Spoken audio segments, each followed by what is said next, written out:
Hey everyone, Kat here of Paper, Pens, and Coffee, and welcome back to my channel, and happy June. Today's June 3rd, and I am going to share with you today, in today's video, the thrift finds I found at a local thrift shop while shopping with my mom.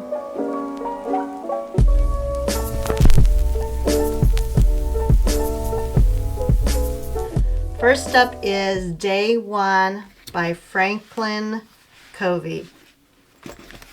This is not leather, but it's a personal size, and I believe it is 30 mm rings. It was very loved because there's some markings here, and then inside this pocket here where a business card lived. Comes with a zipper pocket, little secretarial pockets here, and in the back it has room for a little notepad. Now I looked this up online, and the retail price on eBay or Etsy was approximately between $40 and $50. I got it for $1.59. No joke. So I think I'm going to move into this. I'm going to try to use one of those magic sponges to get that. I might just cut this off completely. And it is undated, so these are still usable.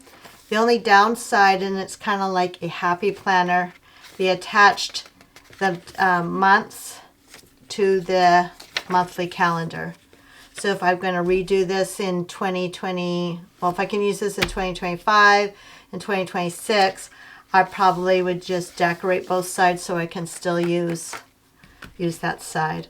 So it came with the monthly, and then it came from a 2-week spread of the week. And then at the very bottom, the only one missing is the February month. So obviously the person used it in February. So then what's really cool, let's see if I can find it. They probably took that out. They have a index, so I guess to put down important things. So then they have an index, and then before you get to the next month, they have a to-do list. So I guess you do a running tab before you actually write in here. So it came all the way through December. Then a to-do section, work, personal, passwords, that's how old this is, special days, goal planning, menu, fitness. So it has a lot of samples for me to figure out if I want to use it or if it's going to effectively be used by me. It also had, except for, I don't know, I think CD is missing. Yeah, they took CD out. It had the alphabet with the telephone and address numbers, but it's not that old because it has a place for an email address. So I don't know what I'm going to use these. I might just reuse the tabs and use them for something else. And it came with this and then the little pad of paper. So that is number 1. Number 2 was this beauty. Minimalist art. And it says established in 2009, San Francisco. It's gold.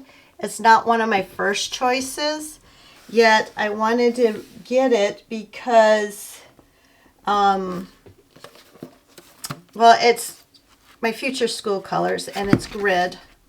If it was lined, I probably would have passed it up. But it's 120 GSM. I think it was meant for a bullet journal type of thing. So it has that grid paper. And it has 2 pages for your content. And then it has the little pocket in the back and the elastic band and 2 bookmarks. And it was never used. So I looked this one up online. And this one averages between $9 and $11. $1.59. So that's one reason I could not pass it up. All right. I'm not one to saying I am a journal cover hopper or that I need the next greatest thing. Yet when I saw this and then I looked it up and realized back here it said leather, I had to rescue it. So this is technically an A5 and it's by this company called Sharik Journals. I looked it up and it looks like it was a company that someone else sold and the lady ran it for just these covers and nothing else. I don't know if they're still in business. I'll put the information down below. But this is an A5 cover. It has a magnetic thing. And then online you were able to choose 2 different fabric covers. And yes, it did come with this. I just left it in here. So they just gave you this generic paper. It's probably like 20 GSM, real plain. But I was rescuing it for the cover. It doesn't look like it was ever used. There's a pocket here if you want to put something there. And then they have a zipper pouch, which is just that deep. And then a pin loop, but there's no give to the pin loop. There's no elastic on it. So I'm like, okay, I probably will be able to use this in some capacity.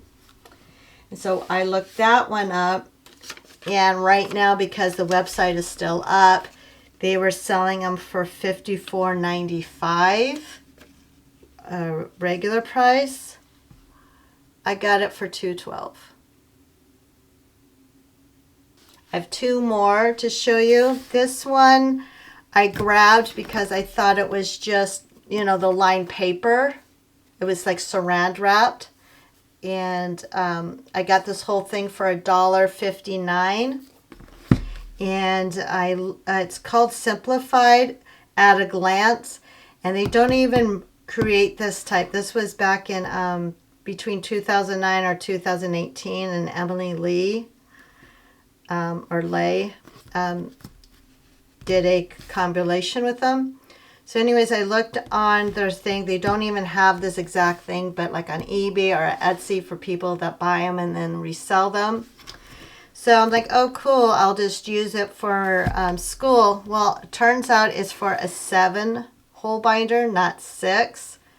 So I'm going to have to repunch the holes, or I might just slice off the color part and just punch holes over here because it might bug me. So I got this one. Sorry for the glare. I don't want to take them out of the thing. And then I think these are all the same color. This one looked a little lighter and these look darker. Yeah. So I got 3 of those. And then 2 of them were grid. So all of this for the $1.59. And I looked at the retail price and it was between $6 and $8 each. I'm leaving the best for last. This American Tourist technical name train case or carry-on or makeup case. I don't know if you're of the generation when your grandma would come and visit you, and this is where she would keep all of her goodies in for her makeup or her night cream or her hair. I always look in the luggage section and look at this. Now, if you've been here for a while, you know that I have 2 other of these. One this brand, which I didn't decorate at all, and then one that I did decorate because it was crying out for help. So I got this train case, and it said "as is" on the tag. Pristine condition for $10. Sorry for that gap. I got it for $10 as is. So next time you go to a thrift shop and you're looking around and just looking for glassware or silverware, go into, it's usually called the office supply area, or sometimes they'll call it the school supply area. And some stores have it very well organized and other stores don't. But yeah, give that area a chance, and it is very easy on the budget too. Thank you for watching, and I'll catch you in the next one.